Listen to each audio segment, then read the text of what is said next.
जय हिंद दोस्तों। आपका प्यारा सा चैनल डीप फिजिक्स में आप लोग का स्वागत है दोस्तों।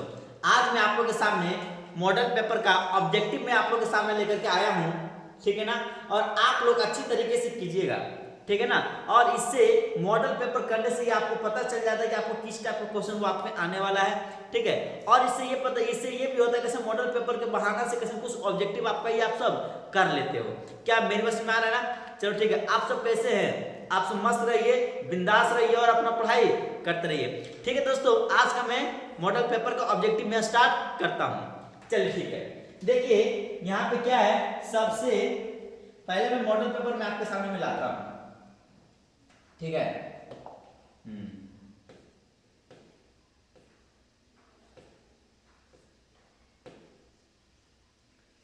हाँ, आज मैं आप लोगों के सामने मॉडल पेपर का पूरा ऑब्जेक्टिव का मैं करने जा रहा हूं दोस्तों, ठीक है ना। पूरा का पूरा ऑब्जेक्टिव मैं करूंगा, ठीक है।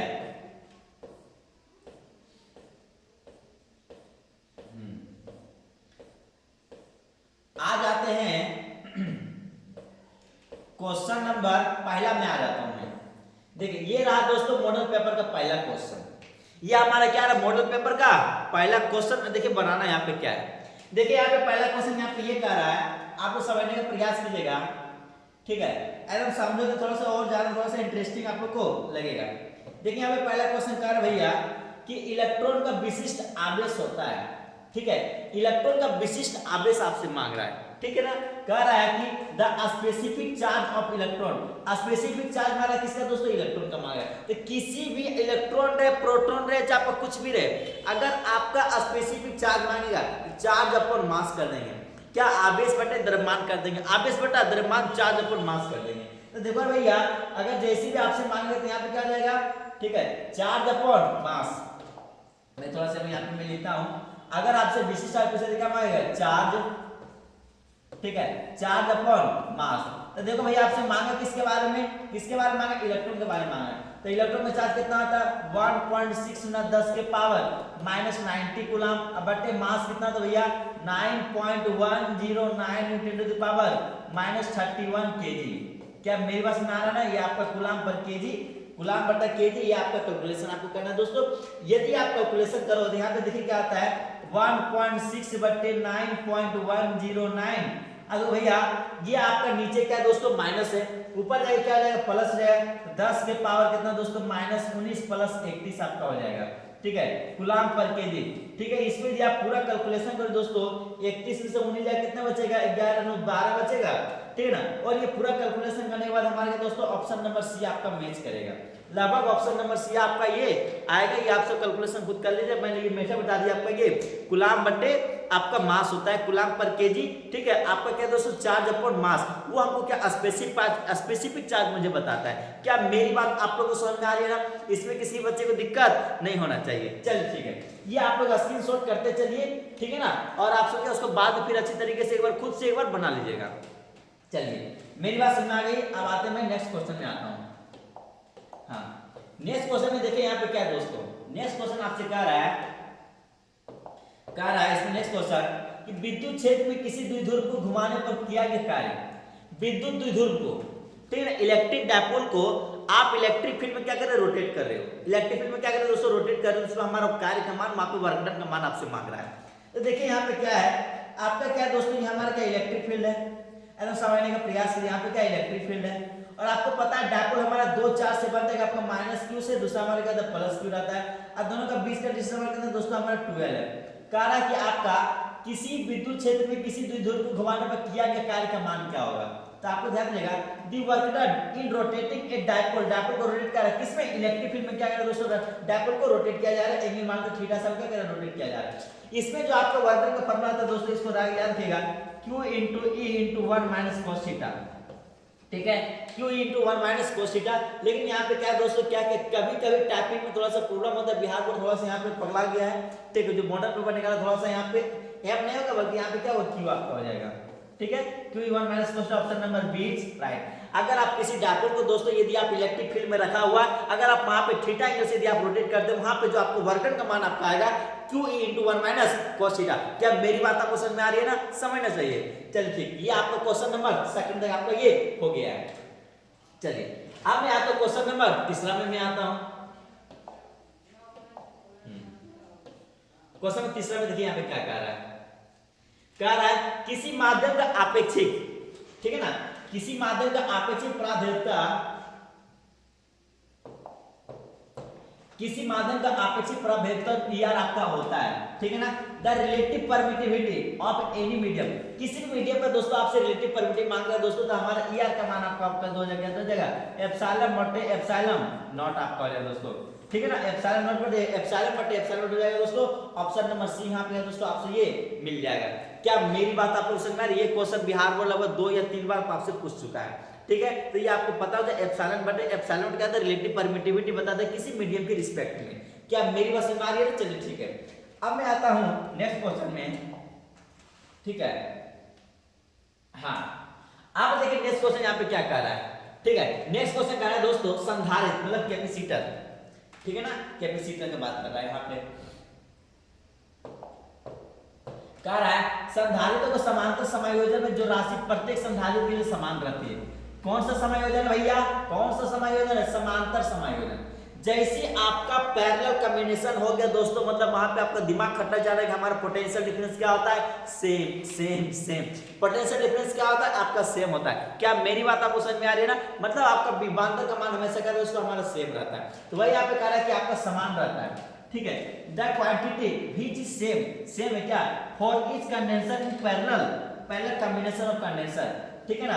आपका दोस्तों पहले कॉम्बिनेशन में जो आपका संधारित्र दोस्तों जो हमारे कैपेसिटर है उसमें क्या आपको ऐसा क्वांटिटी है जो हमारा सेम रहता है, तो आपको पता होना जो हमारा विभवांतर पोटेंशियल डिफरेंस हमारा क्या था, वो आपको सेम रहता है। चलिए तो यहाँ पे पोटेंशियल डिफरेंस हमारा ऑप्शन नंबर सी आपसे मिलता है दोस्तों, option number C potential difference. ये आपका विभवांतर, ये आपको किसी भी बच्चे को परेशानी नहीं होना चाहिए। चलिए ठीक है दोस्तों, यहाँ तक हो गया है। अब आता हूँ मैं नेक्स्ट क्वेश्चन में। 4 तो हो गया है, अब आ जाए पांचवा देखिए दोस्तों, ये शानदार क्वेश्चन है, ठीक है। ये क्वेश्चन आपको सब्जेक्टिव में भी लगभग 2 नंबर पूछ चुका है, 2 बार, एक बार सवाल पूछ चुका है, ठीक है। यहाँ पे ऑब्जेक्टिव में भी डाल देते, देखिए यहाँ पे हो क्या रहा है, इस सवाल को बनाना कैसे है, ठीक है। सवाल देखिए यहाँ पे क्या कर रहा है, आपको समझने का प्रयास कीजिएगा, ठीक है। समझने का प्रयास कीजिएगा।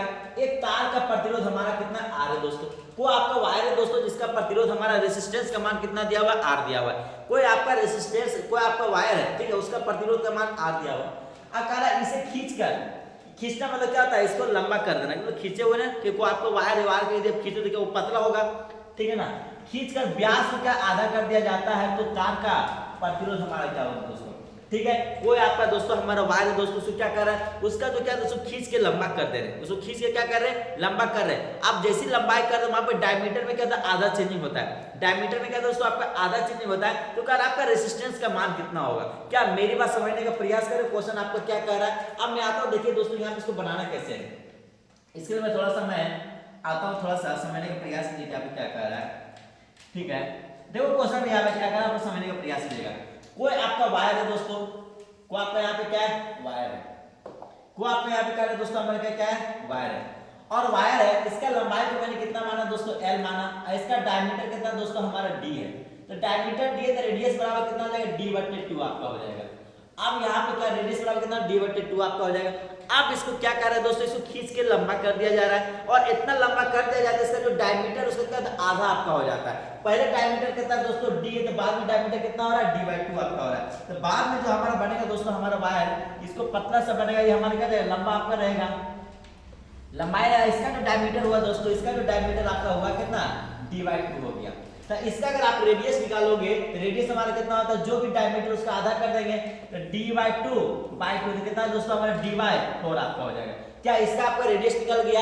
मेरी बात समझने का प्रयास कीजिए दोस्तों, एक चीज समझोगे, ये आपको क्वेश्चन सब्जेक्टिव में भी एक बार 2 नंबर में आ चुका है, ठीक है। इसको समझने का प्रयास कीजिएगा। कह रहा है एक आपका वायर है दोस्तों, एक आपका वायर है जिसका लंबाई हमारा एल है, और ये आपका डायमीटर डी है। अगर डायमीटर इसका रेडियस निकालेंगे तो कितना, डी बाई 2 हो जाएगा।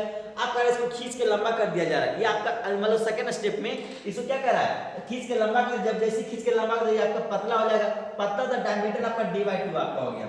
डायमीटर कितना, डी बाई 2, तो आपको रेडियस का आधा हो गया, तो डी बाई 4 आपका रेडियस आपका हो गया। आप जो समझने का प्रयास कीजिएगा, आप लोग 10वां क्लास में एक ऐसा कॉन्सेप्ट पढ़े होंगे, ठीक है ना। अगर आपका गोला है उसको मतलब तोड़ मरोड़ के उसको बेलन बना दिया जा रहा है, या कोई आपका बेलन है उसको तोड़ मरोड़ के क्या तो गोला बना दिया, घर बनाया जा रहा है, घना बनाया जा रहा है, ठीक है। उस तरीके में आप उस तरीके से आप पढ़ते थे कि दोनों का वॉल्यूम को बराबर करते थे, दोनों का वॉल्यूम क्या करते थे, बराबर करते थे। क्या मेरा जैसे को आपका गिलास है दोस्तों, ठीक है, तो गिलास में जितना पानी अट रहा है, गिलास का जितना वॉल्यूम है, गिलास में जितना पानी अट रहा है, उसी गिलास को स्ट्रक्चर चेंज करके उसको आप एक कटोरी किसी दूसरे बर्तन में यदि आप चेंज कर देते हो, अगर आप उस दूसरे बर्तन में यदि आप पानी डालेंगे तो पानी हमारा क्या रहेगा, सेम रहेगा, उसमें वॉल्यूम में आपको कुछ चेंजिंग आपका नहीं रहेगा। जैसे तो इसका वॉल्यूम हमारा क्या होता है, वॉल्यूम निकालने कितना, मान लो इसका एरिया, इसका मान लो एरिया क्रॉस सेक्शन मान लो A इनटू लंबाई कितना दोस्तों L, इसका वॉल्यूम कितना है दोस्तों, एरिया मान लेते हैं हमारे कितना A डैश, इसका लंबाई कितना मान लेते हैं L डैश, दोनों का वॉल्यूम मैंने यहाँ पे क्या कर दिया, बराबर कर दिया। और आपको पता है फॉर्मूला क्या था, एरिया, इसका सर्कुलर टाइप है तो एरिया कितना हो जाएगा, पाई आर स्क्वायर इनटू L बराबर कितना, इससे फॉर्मूला कितना हो जाएगा, पाई, इसको r डैश मान लेते हैं, r डैश का स्क्वायर इनटू L डैश हो गया, ठीक है। तो पाई से पाई क्या हुआ दोस्तों, कट गया, यहाँ पे क्या r का मान कितना दिया हुआ d/2, तो d/2 d स्क्वायर बटे 4 इनटू L बराबर कितना, r डैश का मान d/4 कितना हो जाएगा, d का स्क्वायर बटे 4 का स्क्वायर कितना हो जाएगा, 16 आपका हो जाएगा, ठीक है। थोड़ा समझने का प्रयास करिए दोस्तों, डी स्क्वायर इनटू कितना आ जाएगा, एल डैश हो जाएगा, डी स्क्वायर कट गया दोस्तों, 4 चौक कितना दोस्तों, यहाँ पे 16 हो गया, यहाँ पे बचा लेफ्ट साइड में कितना एल बचा, यहाँ पे कितना बचा एल डैश बटे 4, और यहाँ पे कितना, ये आपका 4 एल डैश बराबर कितना हो गया दोस्तों, हमारा 4 एल आपका हो गया। मतलब यहाँ पे जो आपका लंबाई का मान आया दोस्तों हमारा एल डैश बराबर कितना आ जाएगा, 4 एल आपका हो जाएगा, मतलब 4 गुना लंबाई क्या उसको ये लंबा कर दिया गया। क्या मेरी बात आपको समझ में आ रही है ना, यहाँ तक किसी बच्चे को परेशानी नहीं होना चाहिए। पहले दोस्तों इतना पहले आपका स्क्रीनशॉट करो, फिर मैं आपको आगे बताता हूँ कि उसको खींचने के बाद हमारा उसमें रेजिस्टेंस में क्या प्रभाव पड़ता है, उसके बारे में बताना जा रहा हूँ, ठीक है। क्या मेरी बात समझ में आ रही है, यहाँ पे जो एल डैश का मान है दोस्तों हमारा कितना आया है, 4 एल आया है, चलिए ठीक है। अब देखो बउआ, अब करना क्या है, थोड़ा सा इसको मैं मिटा रहा हूँ, देखिए यहाँ पे क्या है, अब मैं इसका रेजिस्टेंस निकालता हूँ, रेजिस्टेंस बराबर क्या था अपना रो इनटू एल बटा ए, इसका रेजिस्टेंस का फॉर्मूला कितना हो जाएगा, आर डैश बराबर कितना रो इनटू एल डैश बटा ए डैश आपका हो जाएगा। अब देखो भैया r बराबर कितना रो इनटू एल बटा एरिया का फॉर्मूला कितना होता है, pi r square, pi rho into l बटा पाई इनटू रेडियस का मान कितना d/2, तो d/2 का कितना दोस्तों r स्क्वायर हो जाएगा, कितना हो जाएगा, रो इनटू एल बटे पाई डी स्क्वायर बटे 4 भैया आपका ऊपर भागेगा तो यहाँ पे आपका कितना आ जाएगा, 4 इंटू रो इंटू एल बटा पाई डी स्क्वायर। ये जो आपका मान आया दोस्तों हमारा आर का मान आया, ये आपका रेजिस्टेंस का मान आया तो पहला वाला वायर का। आप उसको लंबा करें उसके बाद हमारा रेजिस्टेंस का मान उसका कितना होगा वो आपसे मांग रहा है, ठीक है। तो इसको भी थोड़ा सा स्क्रीनशॉट कर लीजिए, फिर आगे मैं चलता हूँ, ठीक है। स्क्रीनशॉट कर लिए हो ना, चलिए ठीक है। अब मैं क्या करता हूं दोस्तों, अब मैं आगे बताता हूं उसका रेजिस्टेंस पे क्या प्रभाव पड़ता है ऑब्जेक्टिव में पूछ दिया, लेकिन थोड़ा सा ये लंबा प्रोसेस, ये थोड़ा सा चलेगा, ठीक है। एक बार सीख जाओगे फिर नेक्स्ट बार से आपको सीखने की वैसे आवश्यकता नहीं पड़ेगी। चलिए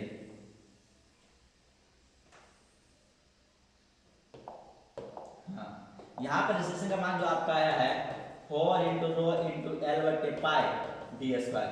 अब मैं क्या करूं दोस्तों, अब इसका रेजिस्टेंस का मान रो इंटू एल डैश, तो ध्यान दीजिएगा आर डैश बराबर कितना, आर इंटू एल डैश का मान कितना निकाले दोस्तों, 4 इंटू एल, एरिया पर कितना पाई आर स्क्वायर, इसका रेडियस का स्क्वायर कितना आ जाएगा 4 को बाहर 4 इंटू आर इंटू एल बटे पाई, इसका रेडियस का मान कितना d/4, इसका रेडियस का मान कितना दोस्तों d/4, तो d/4 तो d स्क्वायर बटे कितना आ जाएगा 16 आपका, 16 आपको ऊपर जाके कितना आ जाएगा 16 इंटू 4 इंटू यहाँ पे रो होगा, थोड़ा सा एक सेकेंड, थोड़ा ठीक हो गया रे बउआ, एक सेकेंड, हाँ यहाँ पे रो हो जाएगा, यहाँ पे रो हो जाएगा रो एल बटे पाई डी स्क्वायर। अब देखो भैया इसका मान मैं आर लिख सकता हूँ, क्या मैं आर लिख सकता हूँ 4 इंटू रो एल बटे पाई डी स्क्वायर, इसका कितना हो जाएगा 16 इंटू आर आपका जाए दोस्तों, ये आपका आर डैश का मान आपका हो गया। क्या मेरी बात आपको समझ में आ रही है ना, इसमें किसी भी बच्चे को परेशानी नहीं होना चाहिए। यदि इसको लंबाई को करते हैं दोस्तों, तो यहाँ पे अगर आप डायमीटर यदि आपका आधा होता है, ठीक है, तो उसके आपका रेजिस्टेंस में जो आपका प्रभाव होता है दोस्तों आपका 16 गुना क्या होता है बढ़ जाता है। पहले आपका आर रहता है फिर बाद में कहता है दोस्तों आपका 16 आर आपका हो जाता है। क्या मेरी बात आपको समझ में आ रही है ना, इसमें किसी बच्चे को परेशानी नहीं होना चाहिए। अगर किसी बच्चे को परेशानी है तो आप मुझे मैसेज के माध्यम से आप मुझे पूछ सकते हैं, सर इस क्वेश्चन में मुझे डाउट हो रहा है, अब मैं आपसे फिर मैं आप मुझे कांटेक्ट करो, मैं आपसे जरूर मैं बताने का प्रयास जरूर करूंगा 100%। चलिए ठीक है, ये आप स्क्रीनशॉट कर लो, फिर मैं आपको आगे बताता हूँ। तो आंसर यहाँ पे कितना आ रहा है 16 आर आपका आ रहा है। चलिए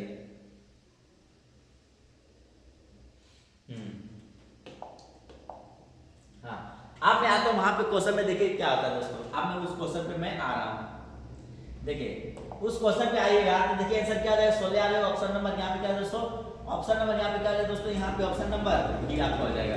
क्या मेरी बात समझ में आ रही है ना, इसमें किसी बच्चे को परेशानी नहीं होना चाहिए। क्वेश्चन नंबर 5 में यहाँ पे क्या दोस्तों हमारा कंप्लीट हो गया है।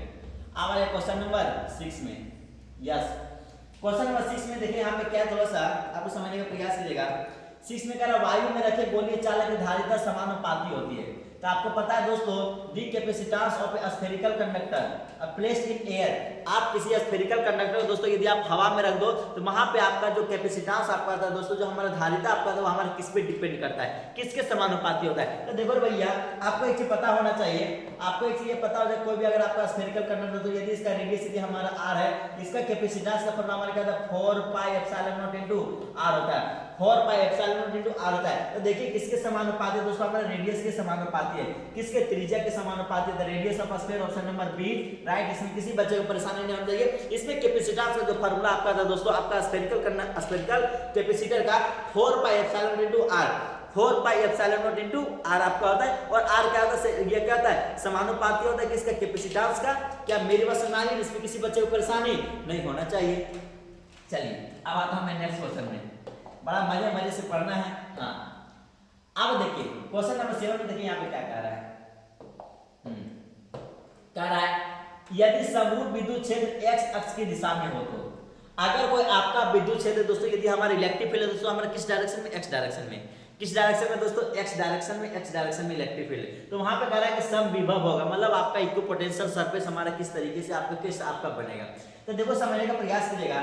If uniform electric field along the direction of x axis, then equipotential surface will be क्या होगा। तो देखो भैया, आपको ये समझने का प्रयास कीजिएगा आप सब, ठीक है ना। जैसे यहाँ पे क्या है, मैं थोड़ा सा मैं आपको बता देता हूँ, ठीक है। जैसे यहाँ पे क्या, ये आपका x डायरेक्शन में क्या दोस्तों, हमारा इलेक्ट्रिक फील्ड का रहा है क्वेश्चन में, x डायरेक्शन में क्या कर रहा है, आपका इलेक्ट्रिक फील्ड यहाँ पे क्वेश्चन में कर रहा है, ठीक है। और एक ध्यान दीजिए, समझने का प्रयास कीजिएगा। और यहाँ पे क्या, अब देखो ध्यान, ये हमारा क्या है, x एक्सिस हो जाएगा, ये हमारा क्या दोस्तों, हमारा y एक्सिस हो जाएगा, और ये हमारा क्या है, z एक्सिस हो जाएगा। और ये समझने का प्रयास कीजिएगा, जो आपका इक्विपोटेंशियल सरफेस होता है दोस्तों, हमेशा इलेक्ट्रिक फील्ड के परपेंडिकुलर होता है, इलेक्ट्रिक फील्ड के परपेंडिकुलर होता है। इलेक्ट्रिक फील्ड के परपेंडिकुलर बनेगा हमारा इस टाइप का बनेगा, ठीक है। इलेक्ट्रिक फील्ड का परपेंडिकुलर हमारा इस टाइप का बनेगा, इस टाइप का बनेगा। तो देखो समझने का प्रयास कीजिएगा, ठीक है। एक चीज समझने का प्रयास कीजिए दोस्तों, हमारा यहाँ पे क्या दोस्तों, हमारा इलेक्ट्रिक फील्ड हमारा इस डायरेक्शन में, इलेक्ट्रिक फील्ड हमारा क्या इस डायरेक्शन में, और यहाँ पे हमारा इक्विपोटेंशियल सरफेस बनेगा हमारा ऐसा बनेगा, कैसा बनेगा, ऐसा बनेगा। तो देखो दोस्तों हमारा यहाँ पे जो आपका बनने जा रहा है, थोड़ा समझने का प्रयास कीजिएगा, ठीक है। ये हमारा इलेक्ट्रिक फील्ड डायरेक्शन में, और हमारा इक्विपोटेंशियल सरफेस हमारे से परपेंडिकुलर बनेगा। तो परपेंडिकुलर, ये जो हमारा इक्विपोटेंशियल सरफेस हमारे किस प्लेन में, देखिएगा ऊपर मतलब क्या y, और आपके तरफ मतलब क्या z। ये जो हमारा इक्विपोटेंशियल सरफेस जो आपका दोस्तों हमारा x में नहीं है, ऊपर है, और हमारा आपके साइड है, ठीक है। तो ये हमारे कौन सा प्लेन हो गया, आपका z प्लेन आपका हो गया। तो कौन सा प्लेन में, y z प्लेन में। कौन सा प्लेन में दोस्तों, मेरे प्यारे विद्यार्थी, कौन सा प्लेन में रहेगा, y z प्लेन में रहेगा। क्या मेरी बात आपको समझ में आ रही है, हम क्या कहना चाह रहे हैं। x डायरेक्शन में यदि आपका दोस्तों हमारा इलेक्ट्रिक फील्ड है दोस्तों, यदि आपका x डायरेक्शन में यदि आपका इलेक्ट्रिक फील्ड है, तो हमारा इक्विपोटेंशियल सरफेस हमारा कैसा बनेगा, तो हमारे क्या y z प्लेन में आपका बनेगा। क्या मेरी बात आपको समझ में आ रही है ना, इसमें किसी बच्चे को परेशानी नहीं होना चाहिए। देखिए यहाँ पे ध्यान दीजिएगा, यहाँ पे जो आपका बनना जा रहा है ये वाला, क्या कि इसमें किसी को दिक्कत नहीं है। अब मैं आ जाता हूं उस क्वेश्चन पे, हाँ। तो कौन सा प्लेन होगा, option number C, YZ plane, YZ plane. हाँ, अब आइए क्वेश्चन नंबर 8 में आ जाइए। क्वेश्चन नंबर 8 आपको क्या कह रहा है, क्वेश्चन नंबर 8 में क्या कह रहा है दोस्तों, विद्युतशीलता का मात्रक आपका होता है। विद्युतशीलता मतलब क्या, एप्सिलॉन का आपका मात्रक क्या होता है, आपको पता होता है। K बराबर क्या था दोस्तों, 1/4 पाई एप्सिलॉन नॉट, ठीक है। K और एप्सिलॉन नॉट में क्या इनवर्सली प्रोपोर्शनल होता है। और आपको पता है दोस्तों, K का हमारा ऐसा मात्रक क्या होता है, न्यूटन मीटर स्क्वायर बटे कूलम स्क्वायर होता है। इसको न्यूटन मीटर स्क्वायर या कूलम का पावर -2, ये निकला किसका दोस्तों, हमारा K का निकला है। ये किसका निकला, K का निकला। आपको यहाँ पे क्या है, एप्सिलॉन नॉट, और K और एप्सिलॉन नॉट पे क्या हमारा इनवर्सली प्रोपोर्शनल है। तो अगर इनवर्सली प्रोपोर्शनल है तो आपका ऐसा ही मात्रा में इनवर्सली प्रोपोर्शनल लेगा, और डायमेंशन भी आपका इनवर्सली प्रोपोर्शनल लेगा। तो देखो ध्यान देगा, जहां पे प्लस है वहां पे क्या करें दोस्तों, वहां पे माइनस कर देंगे। जहां पे प्लस है वहां पे क्या कर देंगे, माइनस करते आपका ऐसा नहीं तो क्या जाएगा। न्यूटन पे देखिए यहाँ पे प्लस है, न्यूटन पे क्या दोस्तों हमारा माइनस हो जाएगा। मीटर स्क्वायर पे क्या पे प्लस है, मीटर पे कितना है, -2 हो जाएगा।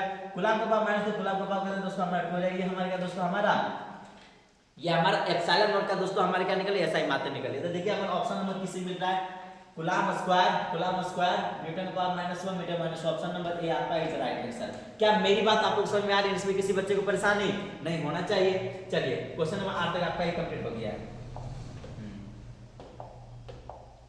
अब आए क्वेश्चन नंबर 9 में, मीटर सेतु की तार बनी होती है, ठीक है, मीटर ब्रिज, ठीक है ना। मीटर ब्रिज देखिए ये थोड़ा सा ऑब्जेक्टिव आपसे पूछ दिया है, समझने का प्रयास करिएगा। कह रहा है कि मीटर सेतु की तार आपका क्या था दोस्तों हमारा बनी होती है। The wire of metre bridge is made of, आपको पता था मैग्नेट हमारा, तो दोस्तों मैग्नेट का हमारा क्या दोस्तों हमारा मीटर ब्रिज में जो आपका बनता है दोस्तों हमारे किस वायर का यूज किया जाता है, उसमें आपको मैग्नेट जो वायर वहां पे जो बना होता है किस चीज का बना, तो हमारा मैग्नेट का बना होता है। क्या मेरी बात समझने का प्रयास कीजिएगा, थोड़ा सा ये सब रटने का चीज है, थोड़ा सा आप सब रटिएगा, इसमें कुछ समझने का वैसा चीज है नहीं। तो आपका मीटर ब्रिज, आपका मीटर सेतु जो बना दोस्तों उसमें जो आपको वायर आपका यूज हुआ है हमारा कैसा है, ठीक है, तो हमारे क्या दोस्तों हमारा वो मैग्नेट का बनता है। चलिए हाँ, क्वेश्चन नंबर आपका 9 तक आपका हो गया। अब आए क्वेश्चन नंबर 10 में आप आ जाओ, ठीक है। क्वेश्चन नंबर 10 में देखिए यहाँ पे क्या कह रहा है, कह रहा है चुंबकीय प्रेरण B तथा चुंबकन की तीव्रता M के बीच का संबंध निकालिए, ठीक है। यहाँ पे कह रहा है द रिलेशन बिटवीन, हमको रिलेशन किसके बीच में चाहिए, magnetic induction B and intensity of magnetization कितना M। तो आपको पता हो जाए, मैंने ये फार्मूला आपका दोस्तों हमारा वेक्टर B बराबर कितना होता है, μ0 इनटू H का पावर वेक्टर प्लस M का पावर क्या दोस्तों हमारा वेक्टर। ऑप्शन नंबर हमारा D से मिलता है दोस्तों। ये सब आपको रखने का चीज, इसमें ज्यादा इसमें कोई कॉन्सेप्ट वगैरह है नहीं। चलिए इसमें किसी को दिक्कत नहीं है। अब आ जाइए नेक्स्ट क्वेश्चन में। क्वेश्चन नंबर 10 तक आपका कंप्लीट हो गया। हाँ अब देखिए यहाँ पे क्या कह रहा है, क्वेश्चन नंबर थोड़ा सा ठीक ठाक है, थोड़ा शानदार है, ठीक है। हाँ क्या मेरी समझ में आ रही है ना क्या कहना चाह रहे हैं। हाँ सभी बच्चे को ये समझ में आना चाहिए कि हमारा ये बन कैसे रहा है। थोड़ा सा आपको रटने की चीज़, थोड़ा सा आपको समझने की चीज़, दोनों को मिला के चलेंगे तो आपका क्या गाड़ी अच्छा शानदार तरीके से आपका आगे बढ़ता चला जाएगा। क्या मेरी बात समझ में आ रही है ना, चलो ठीक है। अब अगला क्वेश्चन में आ रहा हूँ, देखिए यहाँ पे क्या कह रहा है। देखो बाबा यहाँ पे क्या कह रहा है कि दो समांतर दर्पण के बीच, दो दर्पण, कैसा दर्पण है, समांतर के बीच रखी गई वस्तु का प्रतिबिंब आपका संख्या होती है। अगर कह रहा है कि दोस्त दो को हमारा प्रतिबिंब है दोस्तों, दोनों हमारे क्या समांतर है, समांतर का कार्य किसने आपका प्रतिबिंब की संख्या हमारा कितना बनेगा, मतलब नंबर ऑफ इमेज आपसे मांग रहा है। तो देखो भैया आपका दो प्लेन मिरर है और आप सब ऐसा देखे भी होंगे सैलून में, सैलून में क्या आमने सामने रहता है ना। देखो समझने का प्रयास करिएगा आप सब, अगर समझ में आ जाए तो बहुत अच्छा है, ठीक है ना। देखिए ध्यान दीजिएगा, आपका सैलून में देखते हो कि आमने सामने हमारा प्लेन मिरर रहता है, आप बीच में बैठते हो, ठीक है, और ये आमने सामने क्या मिरर है। वही अगर आपका नाम यहाँ पे अगर आपका इस टाइप का रहेगा तो हमारा कितना इमेज आपका बनता है वहाँ पे। तो आपको तो देखते हो कि वहाँ बहुत सारा इमेज आपका बनता है, डिंग डिंग डिंग, बहुत सारा, आप जितना आप नीचे देखेंगे उतना आपको दिखता जाएगा। तो कैसे होता है वो मैं आपको कॉन्सेप्ट में बता रहा हूँ, ठीक है। जैसे यहाँ पे ध्यान दीजिएगा, फॉर्मूला आपका होता है n बराबर होता है नंबर ऑफ इमेज बराबर 360 डिग्री बटे थीटा, 360 डिग्री बटे थीटा। तो देखो ध्यान दीजिएगा, दो लाइन यदि आपका पैरेलल होता है दोस्तों तो वहां पे थीटा का मान क्या था दोस्तों हमारा 0 डिग्री बनता है। कितना मान बनता है, 0 डिग्री बनता है। यहाँ पे ध्यान दीजिएगा कितना हो जाएगा, 360 डिग्री बटे 0 आपका यहाँ पे कितना हो जाएगा, इनफाइनाइट हो जाएगा। यहाँ पे नंबर ऑफ इमेज हमारा कितना दोस्तों हो जाएगा, हमारा इनफाइनाइट हो जाएगा। क्या मेरी बात में आप लोग ऐसा सैलून में देखते भी होंगे कि आपका जो इमेज बनता है, आप ही जो बाल कटाते हो या जो आपका बाल काटने वाले जो नाई होते हैं वो आपका है, और नाई के में क्या बहुत सारा रहता है। आप जितना मुंडी को नीचे करते जाओगे उतना आपका इमेज बनेगा, आप काउंट उसको नहीं कर सकते हो। क्या मेरी बात समझ में आ रही है, आप सब ऐसा देखे भी होंगे। अगर दो को पैरेलल नहीं रहता है तो एक रहेगा तो नहीं चले, लेकिन दो तो चाहिए तो चलिए। यहाँ तक इसमें दिक्कत नहीं है। अब आ जाइए, हाँ 11 हो गया। अब है क्वेश्चन नंबर 12 में। क्वेश्चन 12 क्या कह रहा है, किसी गोलीय दर्पण का पार्श्व आवर्धन m है तो अनुदैर्ध्य आवर्धन होगा, ठीक है। The lateral magnification of spherical mirror कितना दिया हुआ दे देता, देन लॉन्गिट्यूडिनल मैग्निफिकेशन आपका होता है दोस्तों। तो देखो ध्यान दीजिएगा, लॉन्गिट्यूडिनल मैग्निफिकेशन आपका बराबर, लॉन्गिट्यूडिनल मैग्निफिकेशन बराबर होता है लेटरल मैग्निफिकेशन का होल स्क्वायर, लेटरल मैग्निफिकेशन का होल स्क्वायर। लेटरल मैग्निफिकेशन कितना दिया, m दिया हुआ तो m का स्क्वायर हो जाएगा। Option number B right. क्या इसमें दिक्कत नहीं है, ये सब थोड़ा सा कॉन्सेप्ट का चीज है दोस्तों, इसमें थोड़ा सा जानना चाहिए कि लेटरल मैग्निफिकेशन बराबर आपका जो लॉन्गिट्यूडिनल मैग्निफिकेशन बराबर क्या था दोस्तों, लेटरल मैग्निफिकेशन का होल स्क्वायर। क्या इसमें जो आपका फंडा जो आपका होता है दोस्तों, हमारा एरिया वाला यूज होता है और ये हमारा क्या आपका लेंथ वाला यूज होता है, ठीक है। तो आपका एरिया वाला क्या था, लेटरल मैग्निफिकेशन का होल स्क्वायर, सब सर आप लोग को पढ़ाए होंगे m स्क्वायर। चलिए क्या इसमें किसी को दिक्कत तो नहीं है? दिक्कत होना भी नहीं चाहिए क्या? इसमें किसी बच्चे को परेशानी हो रही है क्या? दिक्कत नहीं ना है। चलिए अब मैं आगे आता हूँ। चलिए क्वेश्चन नंबर आज अब हुआ क्वेश्चन नंबर 13। देखिए यहाँ पे क्या कह रहा है। क्वेश्चन नंबर 13 यहाँ पे क्या कह रहा है 30। देखिए यहाँ पे क्या कह रहा है 30 में कह रहा हुआ कि अगर किसी प्रकाश को किसी दो माध्यम से तरंग लैम्डा 1 और लैम्डा 2 हो तो स्नेल का नियम होगा। दो मीडियम है दोस्तों, एक आपका मीडियम फर्स्ट है दोस्तों, एक आपका मीडियम हमारा क्या दोस्तों हमारा सेकंड है। कह रहा है इसका वेवलेंथ हमारा लैम्डा 1 है, कह रहा है इसमें वेवलेंथ हमारा कितना लैम्डा 2 है। और आपको अगर इफेक्टिव इंडेक्स से चार्ज निकाल लेते हैं कि μ1 इसका इफेक्टिव कितना दोस्तों हमारा μ2 आपका होता है। क्या समझने का प्रयास किया? कह रहा है स्नेल लॉ। स्नेल लॉ आप लोग को पढ़े होंगे दोस्तों, आप लोग को सर आप लोग को पढ़ाएंगे, नहीं तो बहुत सारे बच्चे हमसे जो पढ़े उनको पता होगा sin i बटे sin r बराबर क्या होता है μ2 बटे μ1 आपका होता है। और एक यहाँ पे ध्यान दीजिएगा μ2 बटे μ1 effective index of second medium with respect to first medium. और आपको ये चीज पता होना चाहिए इफेक्टिव इंडेक्स जो आपका जो हमारा वेवलेंथ से क्या होता है इनवर्सली प्रोपोर्शनल होता है। दोनों में क्या होता है इनवर्सली प्रोपोर्शनल। अगर लैम्डा 1 ऊपर तो हमारा μ1 ऊपर तो लैम्डा 1 क्या नीचे। यहाँ पे ध्यान दीजिएगा क्वेश्चन में कह रहा है इतना आपका यहाँ से वेवलेंथ से रिलेशन मांगा है कितना 1 बटे लैम्डा 2 बटे 1 बटे लैम्डा 1 आपको ऊपर चला जाए लैम्डा 1 बटे लैम्डा 2 लैम्डा 1 बटे लैम्डा 2 sin i बटे sin r लैम्डा 1 बटे लैम्डा 2 कौन सा ऑप्शन मिल रहा है? लैम्डा 1 बटे लैम्डा 2 ऑप्शन नंबर बी आपसे मिल रहा है। क्या मेरी बात समझ आ रही है ना? ऑप्शन नंबर बी आपसे मिल रहा है। क्या इसमें किसी बच्चे को परेशानी नहीं होना चाहिए? स्नेल लॉ होता है दोस्तों मेरे प्यारे विद्यार्थी sin i बटे sin r बराबर क्या μ2 अपॉन μ1। अब μ2 आपका जो होता है दोस्तों हमारा वेवलेंथ से इनवर्सली प्रोपोर्शनल होता है, मतलब μ2 बराबर कितना 1 बटे लैम्डा 2 और 1 बटे लैम्डा 1 का कैलकुलेशन करो हमारा लैम्डा 1 आपका ऊपर चला लैम्डा 2 हमारा नीचे आ जाएगा sin i बटे sin r बराबर कितना लैम्डा 1 बटे लैम्डा 2। क्या मेरी बात आपको समझ में आ रही है ना? चलिए इसमें किसी बच्चे को परेशानी नहीं होना चाहिए। आज क्वेश्चन नंबर नेक्स्ट में 13 हो गया। हाँ अब देखिए क्वेश्चन नंबर 14 में क्या कह रहा है? कह रहा है किस कारण से वायु का बुलबुला पानी में चमकता है? दी air bubble inside water shining. मतलब क्या था दोस्तों हमारा एयर बबल जो होता है दोस्तों जो हमारे क्या था वो आपको चमकता है। किस कारण से? द पूर्ण आंतरिक परावर्तन की वजह से, टोटल इंटरनल रिफ्लेक्शन से क्या था दोस्तों हमारे क्या था वो चमकता है। क्या मेरे बस में आने टोटल इंटरनल रिफ्लेक्शन की वजह से TIR option number C is right, total internal reflection की वजह से। चलिए हाँ क्वेश्चन नंबर 15 में आ जाइए। क्वेश्चन 15 देखिए यहाँ पे क्या कह रहा है। 15 कह रहा है कि दो उत्तल लेंस का परस्पर संपर्क में तो समतुल्य लेंस होता है। ठीक है, कह रहा है कि two convex lens are combined. दो लेंस होता है दोस्तों हमारा कंबाइन किया जाता है, कॉन्टेक्ट किया जाता है, तो इक्विवेलेंट लेंस हमारा कैसा बनेगा? मतलब दो लेंस को क्या दोस्तों यहाँ पे कंबाइन किया जाता है, हमारा इक्विवेलेंट लेंस हमारा कैसा बनेगा? तो देखो यहाँ पे समझने का प्रयास कीजिएगा मेरे प्यारे दोस्तों। कह रहा है कि दो लेंस को कंबाइन किया जा रहा है, एक लेंस हमारा ये, दोनों हमारे कॉन्वेक्स लेंस को कंबाइन किया जा रहा है। तो कह रहा है कि दोस्तों हमारा बाद का जो लेंस बनेगा हमारा ये वाला, हमारा फाइनल लेंस जो बनेगा हमारा कैसा बनेगा? तो आप सब पढ़े होंगे दोस्तों कि 1/f बराबर क्या था दोस्तों 1/f1 प्लस 1/f2 आपका होता है। और दोनों का फोकस हमारा दोस्तों हमारा बराबर है। ठीक है, f इक्विवेलेंट यहाँ पे करो, यहाँ पे f है, इसका भी कितना दोस्तों हमारा f है। तो देखो ध्यान देगा 1/f प्लस 1/f कितना हो जाएगा 2/f आपका हो जाएगा। तो देखो ध्यान दीजिए दोस्तों 1/f इक्विवेलेंट का मान जो आपका कितना है 2/f आपका हो जाएगा, और f इक्विवेलेंट यदि पलटने में कितना हो जाएगा f/2 हो जाएगा दोस्तों। तो यहाँ पे जो आपका आंसर आया दोस्तों हमारा f/2 आया, मतलब यहाँ पे जो फोकस का मान है दोस्तों हमारे क्या है पॉजिटिव आया। पॉजिटिव में आने का मतलब दोस्तों हमारा कॉन्वेक्स लेंस बना होगा। तो यहाँ पे फाइनली जो आपका लेंस बने दोस्तों हमारा कौन सा लेंस बना होगा? कॉन्वेक्स लेंस बना होगा। अगर यहाँ पे अगर आपका नेगेटिव आता दोस्तों तब मैंने इसको क्या मानता? कॉन्केव मानता। आपको ये चीज सब सारा चीज पता होना चाहिए। क्या इसमें दिक्कत नहीं ना है? चलो ठीक है दोस्तों। तो यहाँ पे यदि आपका फोकस दोस्तों यदि आपका पॉजिटिव आए तो कॉन्वेक्स आएगा, अगर आपका नेगेटिव है तो हमारा क्या तो आपका कॉन्केव आपका हो जाता है। क्या मेरी बात समझ में आ रही है ना? चलो ठीक है, इसको स्क्रीनशॉट कर लो, फिर मैं आपको आगे चलता हूँ।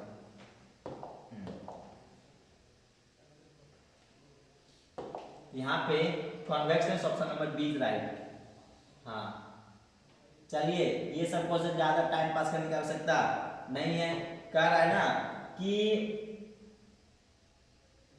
हाँ कह रहा है कि जब कोई श्वेत प्रकाश किरण किसी प्रिज्म से गुजरती है तो किस रंग के लिए विचलन सबसे, किस कोण का विचलन का मान सबसे अधिक होता है? सबसे अधिक आपको पता होना चाहिए। जैसे अगर आपका लाइट जाता है तो सबसे ज्यादा डेविएट कौन करता है दोस्तों? यहाँ पे 7 कलर में मिलता है, 7 कलर मिलता है, सबसे नीचे हमारा कौन सा रहता है? वायलेट रहता है। तो सबसे ज्यादा डेविएशन किसका होता है? बैंगनी कलर का आपका होता है। सबसे कम डेविएशन किसका होता है? रेड का आपका होता है। ठीक है ना। आप सब ये पढ़े होंगे कि आपका यहाँ पे 7 को बनता है, 1 2 3 4 5 6 7। तो VIBGYOR सबसे नीचे हमारा वायलेट, सबसे ऊपर हमारा रेड, मतलब सबसे ज्यादा डेविएशन किसका हुआ, वायलेट का आपका हुआ है। इस समय ज्यादा टाइम वेस्ट करने की आवश्यकता नहीं, सब 10वीं क्लास में सब पढ़े ही होंगे। चलिए 16 तक आपका हो गया है। हाँ देखिए क्वेश्चन नंबर 7 में दोस्तों यहाँ पे ऑप्शन आपको गलत दिया हुआ है, ठीक है। क्वेश्चन नंबर 7 में यहाँ पे ऑप्शन क्या दिया हुआ है दोस्तों, हमारा आपका गलत दिया हुआ है।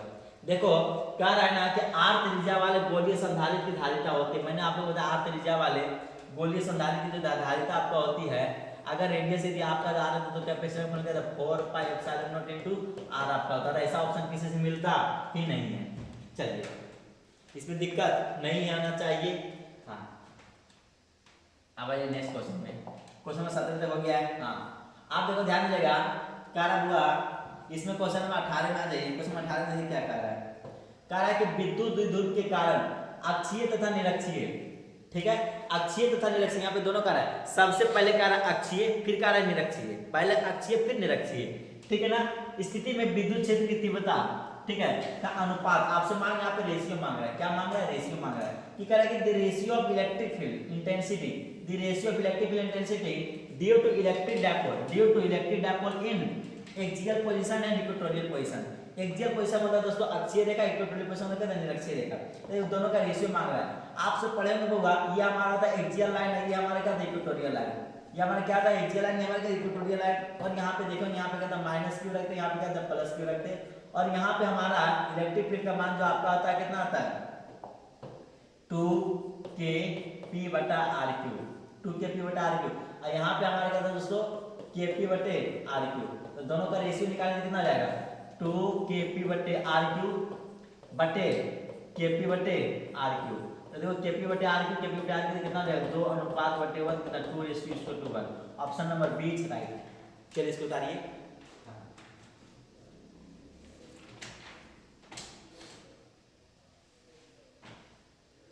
चलिए यहाँ पे किसी बच्चे को परेशानी नहीं होता है। क्वेश्चन नंबर 18 हम बोलते हैं किसी बच्चे को परेशानी नहीं होगा। क्या पढ़ने में मन लग रहा है ना, हाँ, और नहीं भी मन लगे तो बनाने का प्रयास करो, ठीक है ना। जो चीज में थोड़ा सा मन अगर ना लगे, आपको पता चले कि हमको हमारे लिए फायदा है तो मन लगाना पड़ता है। मन बहुत विचलित होता है भैया, ठीक है ना। कहा गया है कि मन को अपना मित्र बनाइए, सखा बनाइए।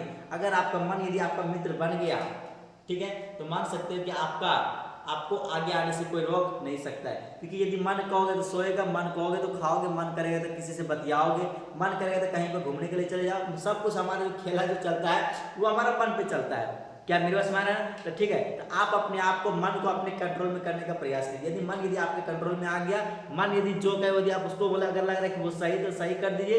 अगर लग रहा है कि मन यदि थोड़ा सा विवेक का बुद्धि लगा करके मन पे अपने को कंट्रोल करना चाहिए। और जिस व्यक्ति का मन का कंट्रोल अपने हाथों में होता है वो व्यक्ति आगे चल करके इतिहास जरूर रचता है, ठीक है ना। चलिए हाँ अब आ जाइए। हाँ क्वेश्चन नंबर 19। क्वेश्चन नंबर 19 यहाँ पे क्या कह रहा है, क्वेश्चन 19 में यहाँ पे क्या कह रहा है कि आवेश पूर्ण वितरण में क्षय होता है। क्या क्षय होता है? एनर्जी। क्या क्षय होता है? एनर्जी होता है, ठीक है। आवेश का पूर्ण वितरण में क्या क्षय होता है दोस्तों? Energy. In distribution of charges there is loss of, क्या लॉस होगा दोस्तों? Energy. Option number B is right. चलिए ये सब आपका एकदम बहुत इजी क्वेश्चन है दोस्तों, ठीक है ना। 19 क्वेश्चन हो गया है। चलिए अब आगे बढ़ता हूं। हाँ क्वेश्चन नंबर 20 देखें यहाँ पे क्या कह रहा है, ठीक है ना। क्वेश्चन नंबर 20 देखिए दोस्तों, यहाँ पे कह रहा है, समझने का प्रयास कीजिएगा। कह रहा है कि समान प्रतिरोध वाले n प्रतिरोध को श्रेणी क्रम तथा समांतर क्रम में समायोजन प्राप्त समतुल्य प्रतिरोध का अनुपात, आपसे अनुपात मांग रहा है। किसका अनुपात मांग रहा है? श्रेणी क्रम से समांतर क्रम में, ठीक है। n resistor of equal resistance are connected in series and parallel. पहला क्या दोस्तों हमारा सीरीज है, दूसरा हमारा क्या दोस्तों हमारा पैरेलल है। दोनों का रेशियो ऑप्शन मांग रहा है। देन द इक्विवेलेंट रेसिस्टेंस, ठीक है ना, इक्विवेलेंट रेसिस्टेंस है। तो देखिए ध्यान दीजिएगा, मैं आपको बताता हूं इसको बनाना कैसे, ठीक है। समझो भैया कि आपका क्या है दोस्तों, हमारा रेसिस्टेंस है 1 2 3। यहाँ से अगर मान लीजिए आपका आर है, ये भी आपका आर है, ये भी आपका आर है, तो आर इक्विवेलेंट क्या कितना दोस्तों आपका R1 plus R2 plus R3 हो जाएगा, ठीक है। तो R plus R plus R यहाँ पे कितना जाएगा? यहाँ पे 3R आपका हो जाएगा, ठीक है। लेकिन यहाँ पे कह रहा है कि n रेसिस्टर, कितना रेसिस्टर, n रेसिस्टर, मतलब यहाँ पे जो आपका रेसिस्टेंस है दोस्तों R इक्विवेलेंट का मान कितना जाएगा। अगर आपका 3 है दोस्तों तो यहाँ पे 3R, 4 है तो 4R, 5 है तो 5R, 5 रहेगा तो 5R, 500 रहेगा तो 500R, n है तो कितना जाएगा, n आपका हो जाएगा। ये हमारा किसका हो जाएगा दोस्तों, हमारा ये आपका सीरीज कॉम्बिनेशन का आपका ये हो गया। ये किसका कॉम्बिनेशन का हो गया, सीरीज कॉम्बिनेशन का। ठीक, अब मैं पैरेलल के बारे में बात करता हूँ। पैरेलल कॉम्बिनेशन में देखिए आप क्या कर रहा है। पैरेलल कॉम्बिनेशन में क्या था दोस्तों, 1 2 और यहाँ पे क्या है, ये भी आपका R है, ये भी आपका R है और ये भी आपका R है। आपका आ रहा है दोस्तों R equivalent 1/R equivalent 1/R1 1/R2 plus 1/R3, 1/R equivalent 1/R plus 1/R plus 1/R 3/R हो जाएगा। ठीक है ना, मेरी बात समझने का प्रयास करिएगा, थोड़ा मैं ऊपर कर रहा हूँ। ठीक है, यहाँ से R इक्विवेलेंट का मान कितना दोस्तों हमारा, ये 3/R है तो मतलब कितना जाएगा, R/3 हो जाएगा। देखो ना भैया, अगर आपका 3 होता है R/3, 4 होता है R/4, 5 होता है R/5, 6 होता है R/6, अगर n है तो आपको पता दिमाग आ ही गया कि यहाँ पे 3 की जगह n आपका हो जाएगा। तो R इक्विवेलेंट बराबर यहाँ पे कितना है दोस्तों, आपका R/n आपका हो जाएगा।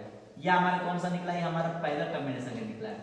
ठीक है, आप कह रहे हैं कि दोनों का रेशियो आपका क्या हो, तो देखो भैया इसका कितना nR है और इसका हमारा कितना R/n है। R से R कट गया तो n आपको बचेगा n²/1 मतलब n² अनुपात 1 आपका हो गया। चलिए, इसमें दिक्कत नहीं है, स्क्रीनशॉट कीजिए, मैं बताता हूँ उसका आंसर ऑप्शन कौन सा होगा। चलिए, इसमें किसी बच्चे को परेशानी नहीं होना चाहिए। चलिए, अब मैं उस पर आता हूं।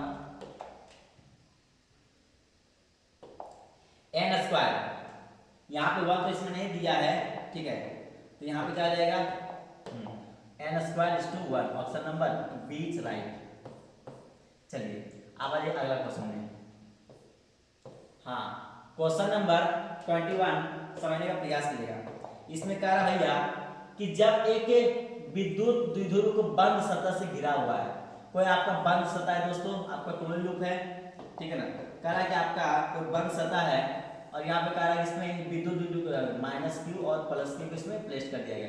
तो बंद सतह पर हमारा विद्युत फ्लक्स का मान कितना होगा। कह रहा है कि when an electric dipole -q +q inside a close surface then the electric flux on the surface will be. आपको पता है दोस्तों कि फ्लक्स का फॉर्मूला हमारा क्या था दोस्तों, गाउस थ्योरम के समय आता Q/ε0। यहाँ पे कहता है दोस्तों Q हमारे अंदर में कितना कितना चार्ज है, माइनस और प्लस है, कितना जाएगा -q + q बटे ε0, मतलब 0/ε0 बराबर कितना दोस्तों हमारा 0 आपका हो जाएगा। ऑप्शन नंबर 0 कौन सा है दोस्तों, option number C, option number A is right. ये आपका गाउस थ्योरम भी और यहाँ से फ्लक्स भी आपका निकलता है। इसमें किसी बच्चे की परेशानी नहीं होना चाहिए। 21 तक आपका ये कंप्लीट आपका हो गया। चलिए, अब मैं आता हूँ नेक्स्ट क्वेश्चन में। 21 हो गया, अब आ जाइए 22 में यहाँ पे कह रहा है कि टेंजेंट गैल्वेनोमीटर अधिकतम सुग्राही होता है जब विक्षेपण होता है। देखो ध्यान दीजिए दोस्तों, यदि आपका टेंजेंट गैल्वेनोमीटर दोस्तों यदि आपका अधिकतम सुग्राही आपका होता है तो आपका थीटा का मान 145 डिग्री हो जाता है। ठीक है ना, कह रहा है कि tangent galvanometer maximum sensitive when the deflection angle is कितना, थीटा का मान आपका 45 डिग्री आता है। लेकिन यहाँ पे जो दिया दोस्तों रेडियन में दिया होता है, आपको पता होता है कि 45 गुना π/180 करेंगे। ठीक है, तो 45 से काट कितना 4 लेते कितना π/4, option number B is right. क्या मेरी बात सुना रहे हैं ना, इसमें किसी बच्चे को परेशानी नहीं होना चाहिए। Option number B is right. चलिए, अब आ जाइए 23 में, चौक कुंडली पावर फैक्टर। हाँ, इस समय टाइम पे ज्यादा करने की आवश्यकता नहीं। Power factor of chalk coil इसका 0, इस समय ज्यादा नहीं। Power factor of chalk coil, Chowk coil का पावर फैक्टर हमेशा 0 होता है। चलिए ठीक है, इसमें ज्यादा टाइम वेस्ट करने की आवश्यकता नहीं। क्वेश्चन नंबर यहाँ तो वही क्वेश्चन नंबर 23 तक आपका हो गया। हाँ, क्वेश्चन नंबर 24 में देखो यहाँ पे क्या कह रहा है। हाँ, 24 में कह रहा है कि समान वेग मतलब यूनिफॉर्म वेलोसिटी से चलता आवेश, ठीक है, उत्पन्न करता है। देखो ध्यान दीजिए दोस्तों, यदि कोई चार्ज पार्टिकल आपका एक समान वेग से चल रहा है मतलब यूनिफॉर्म वेलोसिटी से चल रहा है, एकदम ना आगे ना आपका फास्ट हो रहा है ना आपका स्लो चल रहा है। अगर 10 का स्पीड चल रहा है हमेशा वो 10 से चलेगा, अगर 50 चल रहा है हमारा 50 से चल रहा है। मतलब एक समान वेलोसिटी चल रहा है, तो वहाँ पे आपको वो क्या प्रोड्यूस करता है, तो हमेशा याद, अगर आपका यूनिफॉर्म वेलोसिटी से चलेगा तो ओनली एक ही चीज प्रोड्यूस करे, जिसको बोलते हैं मैग्नेटिक फील्ड, चुंबकीय क्षेत्र। तो हमारा ऑप्शन नंबर बी राइट आपका हो जाएगा। चलिए ठीक है, क्वेश्चन नंबर कहाँ तक हो गया, 24 तक हो गया। अब आ जाए क्वेश्चन नंबर, हाँ क्वेश्चन नंबर 25 में आ जाइए। क्वेश्चन 25 देखिए यहाँ पे क्या कह रहा है, कह रहा है कि एक कार्बन प्रतिरोध के अंतिम छोर पर बना बेंड का सुनहला है, सुनहला मतलब गोल्डन का बात कर रहा है, इसका सहिष्णुता होना चाहिए। The last bend of the end of carbon resistance is golden, golden का कह रहा है कि दे टॉलरेंस विल बी। देखो भैया आप सब पढ़े होंगे कि हमारा कोई आपका रेसिस्टेंस आपका होता है दोस्तों, वहाँ पे 4 तो बेंड होता है, एक बेंड, 2 बेंड और 3 बेंड और चौथा बेंड। चौथा बेंड होता है दोस्तों हमारे का, तो हमारा टॉलरेंस बताता है, ठीक ना। आपका सोना रहेगा तो 5%, चांदी रहेगा तो 10%, और यदि दूसरा कुछ रहेगा तो हमारा आपका 20% आपका हो जाएगा, ठीक है ना। यहाँ पे किसके बारे में बात कर रहे हैं, गोल्डन के बारे में बात कर रहे हैं दोस्तों, यहाँ पे कितना हो जाएगा, 5% आपका हो जाएगा, ठीक है। अगर आपका सिल्वर रहता है तो हमारा कितना, तो दोस्तों हमारा 10% रहता है। इन दोनों के अलावा जो भी कुछ रहता है उसके स्थान में क्या होता है, 20% हो जाता है, ठीक है। यहाँ पे गोल्डन के बारे में बात करते हैं, option number A is right, 5%। चलिए इसमें किसी को दिक्कत नहीं होनी चाहिए। क्वेश्चन नंबर 25 तक आपका ये हो गया है। अब आ जाइए फैराडे का नियतांक, Faraday unit of Faraday constant coulomb बट्टे मोल, कूलाम बट्टे मोल हमारा क्या दोस्तों, फैराडे कांस्टेंट हमारा ऐसा ही मात्रा आपका होता है, कूलाम बट्टे मोल, कूलाम बट्टे मोल, option number B is right. हाँ अब क्वेश्चन नंबर 27 में आ जाइए। क्वेश्चन नंबर 27 कह रहा है कि शक्ति ही धारा का परिपथ होता है, शक्ति रहित धारा का परिपथ होता है, मतलब कह रहा है शक्ति रहित मतलब करंट और wattless current will be, wattless current, wattless current आपको होना चाहिए दोस्तों। हमारा वाटलेस करंट जो आपका होता है जहाँ पे आपका पावरलेस करंट होता है, ठीक है, करंट सर्किट और वाटलेस करंट विल बी, आपको पता होना चाहिए।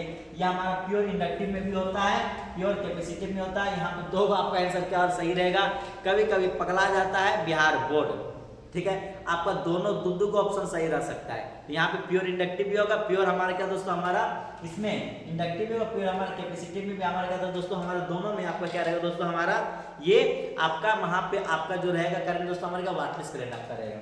चलिए अब आ जाइए नेक्स्ट क्वेश्चन में 28 आ जाइए। 28 देखिए यहाँ पे क्या कह रहा है, 28 कह रहा है कि विद्युत चुंबकीय तरंग में विद्युतीय तरंग और चुंबकीय तरंग के बीच का कलांतर होता है, ठीक है। The phase difference between electric wave and magnetic wave, यहाँ पे इलेक्ट्रिक वेव मैग्नेटिक वेव हमारा इलेक्ट्रोमैग्नेटिक में दोस्तों हमारे दोनों का फेज डिफरेंस आपका होता है, हमारे क्या जीरो आपका होता है। कौन सा होता है, जीरो आपका, तो option number A is right आपका जाता है, 0 डिग्री। दोनों में जो आपका फेज डिफरेंस होता है दोस्तों, दोनों में जो आपका कलांतर आपका होता है वो हमारे क्या होता है, 0 होता है। चलिए क्वेश्चन नंबर आपका 28 तक आपका हो गया। देखिए देखिए अभी मैंने बताया था ये सवाल, ठीक है ना, अभी मैंने जो कॉम्बिनेशन तो मैंने किया था लेंस वाला, वही सवाल यहाँ पे डिटो सेम सवाल है। कह रहा है कि यदि समान फोकस दूरी वाले एफ 2 लेंस संपर्क में समान प्रधान अक्ष पर रखा जाता है तो समतुल्य फोकस दूरी, कह रहा है कि हमारा 2 को लेंस है भैया और दोनों का फोकस हमारा क्या दोस्तों, हमारा समान, इसका भी एफ है, इसका भी कितना एफ है, तो आपसे मान क्या है, समतुल्य फोकस और इक्विवेलेंट फोकस, तो 1/f इक्विवेलेंट का बराबर क्या होता है दोस्तों, 1/f प्लस 1/f कितना 2/f, f इक्विवेलेंट का मान कितना जाएगा f/2, f इक्विवेलेंट में कितना जाएगा f/2, f/2 हमारा कौन सा है दोस्तों, f/2 हमारा option number C is right. इसमें टाइम वेस्ट करने की आवश्यकता नहीं, इस सवाल सारा कुछ हम पहले भी बता चुके हैं। चलिए आज क्वेश्चन नंबर 29 हो चुका है। हाँ क्वेश्चन नंबर 30 बहुत शानदार क्वेश्चन है, बहुत लाजवाब क्वेश्चन है, ठीक है ना, इसको बनाइएगा। थोड़ा क्वेश्चन पढ़ो क्या कह रहा है, थोड़ा थोड़ा आप सब कुछ कुछ बनाने का प्रयास करो भैया, ठीक है। कह रहा है देखिए क्वेश्चन यहाँ पे क्या कह रहा है, क्वेश्चन देखिए यहाँ पे क्या कह रहा है, कह रहा है कि एक उत्तल लेंस का ऊपरी आधा भाग को काला कर दिया जाता है, ठीक है। चलो एक उत्तल लेंस बनाते हैं दोस्तों, कह रहा है कि इसको आधा भाग काला कर देते, चलो काला कर बोला था, काला कर ही देता आधा भाग, क्या था, कह रहा है काला कर देते हैं, क्या ऊपरी आधा भाग क्या कर रहा है भाई, काला कर दे रहा हूँ, चलो भाई काला कर दिया। कह रहा है अब क्या कर रहा है, अब कह रहा है काला कर, उसके सामने रखी वस्तु का प्रतिबिंब, उसके सामने रखी वस्तु का प्रतिबिंब हमारा कैसा रहेगा, ठीक है। यहाँ पे वैसा कुछ होगा नहीं, ओनली आपका इंटेंसिटी आपका घट जाता है, क्योंकि आपका जो इमेज बनता है दोस्तों, इमेज आपका नीचे बनेगा, इसका इमेज कैसा बनता है, नीचे बनता है, लेकिन इंटेंसिटी क्या था दोस्तों हमारा घट जाता है, तीव्रता हमारा क्या था, घट जाता है। Option number C right, reduce in intensity. ठीक है, इसमें किसी बच्चे को परेशानी नहीं होना चाहिए। क्वेश्चन नंबर 30 तक कंप्लीट हो गया है। अब नेक्स्ट क्वेश्चन आपके सामने रहेगा। यस, देखिए क्वेश्चन नंबर 31 में क्या कह रहा है, सामान्य मानव आंख के लिए स्पष्ट दृष्टि का न्यूनतम दूरी होती है 25 सेंटीमीटर। ये सब तो 10वां क्लास में पढ़े होंगे। The least distance of distance vision for normal eye 25 centimetre. Option number C is right. Question number 32 देखिए यहाँ पे क्या कह रहा है।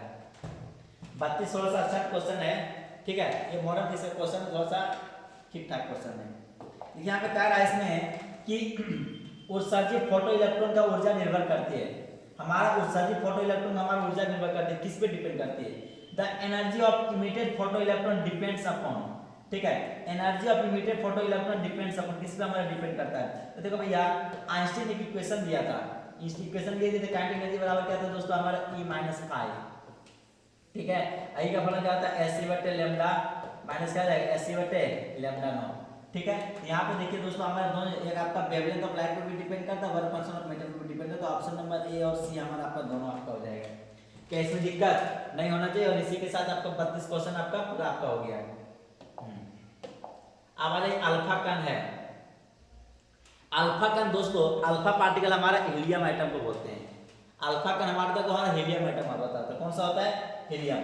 यहाँ पे तो ध्यान दीजिएगा, अल्फा कण यहाँ पे जो आपका रहेगा दोस्तों क्या रहेगा, अल्फा कण है, कौन सा रहेगा, alpha particle is a nucleus, helium nucleus. Option number A is right. चलिए हाँ, अब देखो 34 नंबर क्वेश्चन में देखिए यहाँ पे क्या कह रहा है 34 में क्या कह रहा है कि ट्रांजिस्टर में पीएन जंक्शन की संख्या आपका होती है। ठीक है, the number of PN junction in transistor आपको 2। ठीक है, 2 आपका था दोस्तों, आपको पीएन जंक्शन में आपका जो ट्रांजिस्टर आपका यूज होता है दोस्तों, हमारे कितने ट्रांजिस्टर का यूज होता है, हमारा 2 ट्रांजिस्टर का यूज होता है। क्या मेरे बस में आ रहा है ना, option number B is right आपका हो गया। चलिए अब आ जाइए नेक्स्ट में 24, अब आ जाइए इसमें 35। यहाँ पर क्या दोस्तों हमारा 35 है। देखिए यहाँ पे क्या कह रहा है कि ट्रांजिस्टर और धारा गुणांक, ट्रांजिस्टर के धारा गुणांक अल्फा तथा बीटा में आपका संबंध क्या रहेगा। ठीक है, तो कह रहा है कि the relation between current factor and alpha and beta of transistor में जो आपका करंट फैक्टर दोस्तों हमारा अल्फा और बीटा दिया हुआ है। तो देखिए यहाँ पे 4 तो आपको ऑप्शन दिया हुआ है दोस्तों।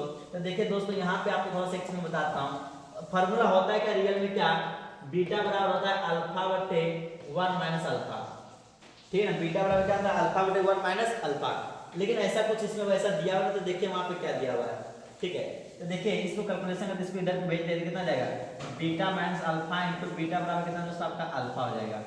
अब देखो ध्यान देगा, बीटा बराबर कितना रहेगा, alpha plus alpha into beta हो जाएगा। इन दोनों में कॉमन आपका क्या है, दोनों में कॉमन आपका अल्फा है दोस्तों। तो अल्फा को कॉमन लीजिए, तो बीटा बराबर आपका कितना जाएगा, अल्फा कॉमन कितना जाएगा 1 प्लस आपका बीटा हो जाएगा।